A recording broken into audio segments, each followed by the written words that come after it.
Alright guys, it's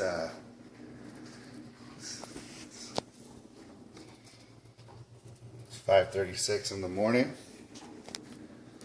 Day of my endoscopy. Got to be there. Got to leave in a few minutes, and get this next part done. So we'll see you out there. Come down off this thing. We'll turn it on.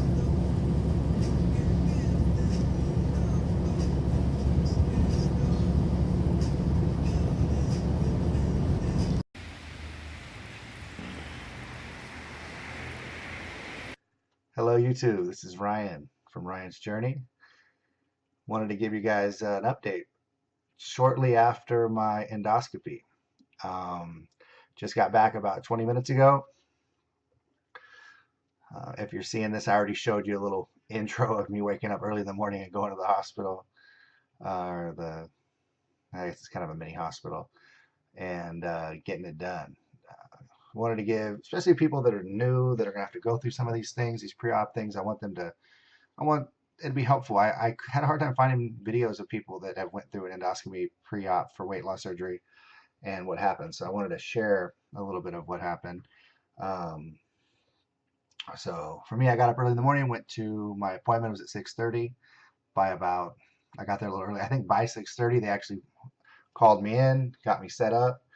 One funny thing that happened is the nurse that set me up, and this is about 30 minutes away in a town next over I went to, but the nurse that set me up, she says, all right, well, take off all your clothes, just leave your t-shirt and put this gown on and I'll be right back. And I said, well, I got to take off my underwear too? I mean, she's like, oh, wait, what? Are you having a colonoscopy? And I said, no. She's like, hold on. She goes and looks at the chart, comes back. She's like, oh, no. Let's go take you to this little area where the curtains come in, chair. And, you just take off your sweater and we leave all your clothes on. And I was like, yeah, that sounds a little more normal. I said, but hey, I want to make sure I don't accidentally get a colonoscopy in here too, And she said, oh, no, it's fine. The chart, it's early. She said, I got to get some coffee. But she was funny. I wasn't mad about it at all.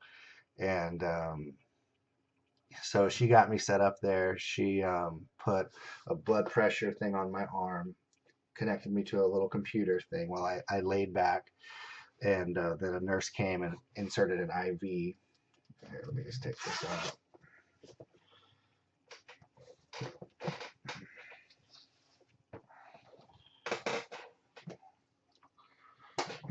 So she inserted an IV. This is my bracelet.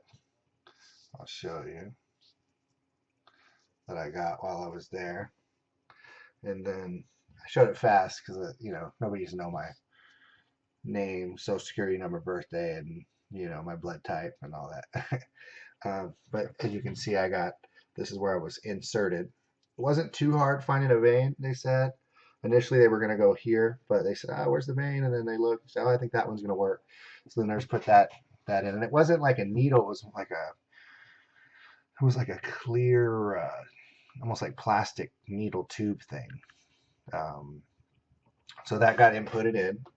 And then the nurse talked to me a little bit about how the other nurses are making fun of her about she's Canadian and she's been here since she's been in, for 15 years. And how she rambled on about that. I don't know if they talk to you more because they want you to feel comfortable or if it's more because she was just a talker. But I let her talk. I try to get a few words in, but it's nice. It puts me at ease. I'm a talkative person, so I don't mind talking to them. So she talked to me for a bit until the anesthesiologist came, and she came.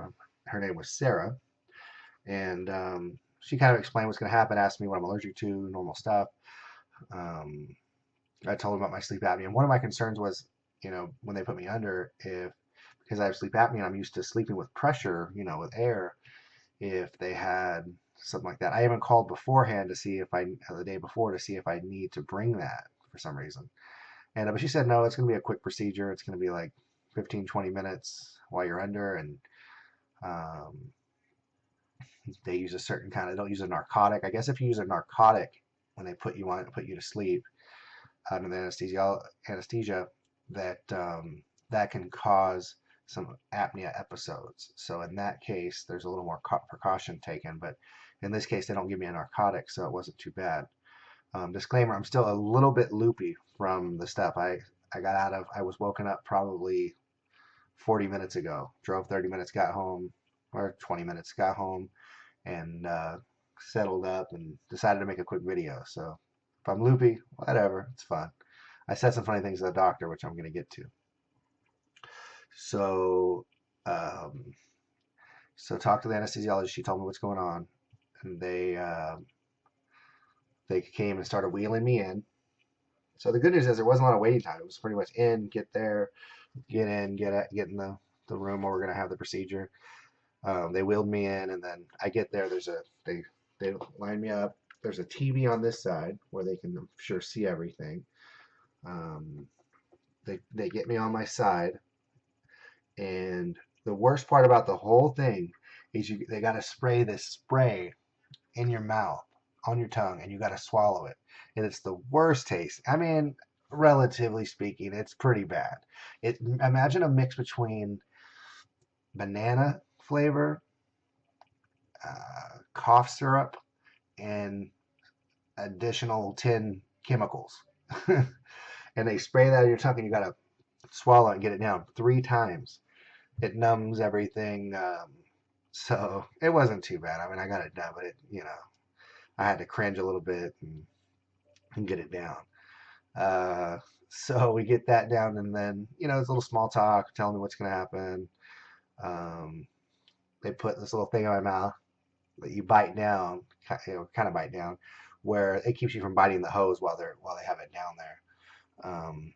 So I put that in my mouth, and I'm on my side, and the anesthesiologist she says, well, here it comes, we're going to put you under, and so you're going to go to sleep soon, or something along those lines. And then sure enough, boom, I'm out. Next thing you know, like a second later, I'm waking up. And the anesthesiologist is back in that station where I was initially, where they wheeled me back out and put me in that little station. The anesthesiologist is there, like, just talking very calmly. Hi, Ryan, how you doing? And when I wake up, you actually feel good, I think, because of medication, and then I'm happy because I'm one of my worst fears of not waking up. So waking up, I'm happy, and so I'm like, oh, I'm good. I feel good. I was a little, dizzy, I guess, in a way, but I felt pretty good. Better than I thought I would after just waking up. I thought it'd take a while. And she says, all right, well, this is what happened. Everything went good, blah, blah, blah. I said, how long was I under? She said, really, she said the whole thing took about 10 or 15 minutes. The doctor's going to come and talk to you here in a few minutes. Nice meeting you. Oh, really nice meeting you. She was a nice girl. Doctor comes next. He's kind of a smiley guy, which I appreciate. And I checked on how I was doing. I told him that I was doing great. And I said, what'd you find? He said, everything went smooth. I didn't find really anything. He said, there's a little, he said I had a small hiatal hernia, which I know is something. He says that something happens, and he says that because of the weight, that happens. So he's going to pass those results on to my doctor. I'm assuming she's going to clear that up when I do the procedure. And also I had, he said there was a little, I don't know if he said a mass. Keep in mind I was kind of out of it when we were talking, but there was something he took a little substance from, and they're going to test it. Not a mass. I don't want to freak myself out or people out, but a little bit that he took a little sample from. They test that. They'll send those results up too. But everything went really good. He said everything looked fine. And so it's on to the next thing. And here's where it got loopy, where you almost wish you just kept your mouth shut and smiled and say thank you. But I said, and my wife's there next to me. She's sitting there next to me. She's probably like, Ryan, no. But we're talking, and he was mentioning how the weight causes a hiatal hernia, and I said, well, hopefully, down the road, next time I see you, I'll be at a lot less weight. Maybe I'll be down to your size. And he's like, oh yeah, I'm sure you will. And I said, so what do you weigh, doc? I think looking back, that was kind of ask the doctor what they weigh. I mean, he was in good, decent shape. He said, "Oh, I weigh 180 to 185, in that range." And he said, "I'm sure you'll get there, And what do you weigh, thanks?" And but it was pretty simple. But on the way out, I was like, we were driving home. I said, "Man, I was a little loopy. I was kind of a little extra talkative, huh?" She's like, "Yeah, you were extra talkative." She's like, "I don't want to say you to be quiet," but she's like, those doctors, they hear lots of crazy things, and when people are just waking up out of the anesthesia and they're kind of drugged up. So I'm sure he's heard a lot worse than that. And then, well, after I told him that, he left. My wife went to the bathroom, and the nurse that was around there walking around, I said, "Hey, you guys," because they got people coming in, going out, coming in. It's you. I said, "You guys really get them in and out like cattle over here. Huh? You heard them like cattle." And a couple of nurses started laughing. They said, "Oh, well, we don't like to call it that." I said, "What do you call it? Just kind of an efficient logistics?"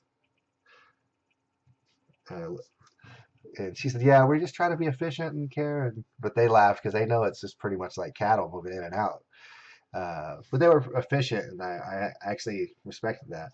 So, but on the way home, I was a little loopy and talkative. Now I feel like I'm feeling back to more normal. Um,